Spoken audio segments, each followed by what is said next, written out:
L'Europe est à nouveau appelée à réagir face aux provocations de la Russie. À Bruxelles, les mouvements des troupes russes à la frontière ukrainienne et le risque d'une éventuelle attaque ont été au cœur des discussions entre les ministres européens et les alliés de l'OTAN. Si Moscou se défend de toute action militaire, le ministre ukrainien des Affaires étrangères, Dmytro Kuleba, s'est inquiété de la présence russe de plus en plus importante en Crimée et dans l'est de l'Ukraine. Il y voit une stratégie claire. This military build-up should not be seen in isolation from other crises and tensions unfolding in Europe. Ce renforcement de la présence militaire ne doit pas être considéré indépendamment des autres crises et tensions qui se déroulent en Europe.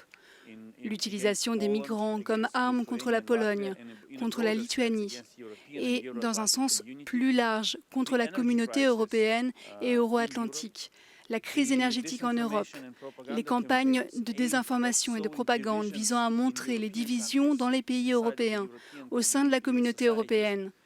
Tout cela fait partie d'une stratégie plus large de la Russie pour briser l'Europe et créer les conditions où l'Europe sera tentée de faire des concessions à la Russie.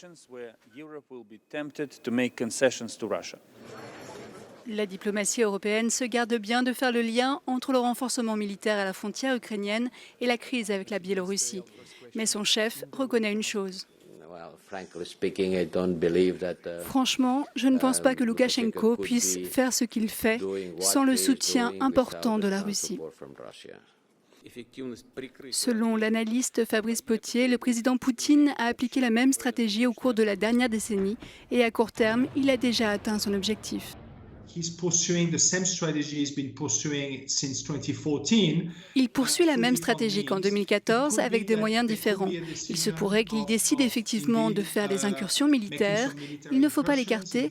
On s'est déjà trompé une fois, on ne peut pas se tromper une deuxième fois. Cependant, je pense qu'il a déjà obtenu ce qu'il voulait, c'est-à-dire maintenir l'Ukraine dans un état de faiblesse et d'inquiétude et remettre toujours en question le soutien de l'Occident à l'Ukraine.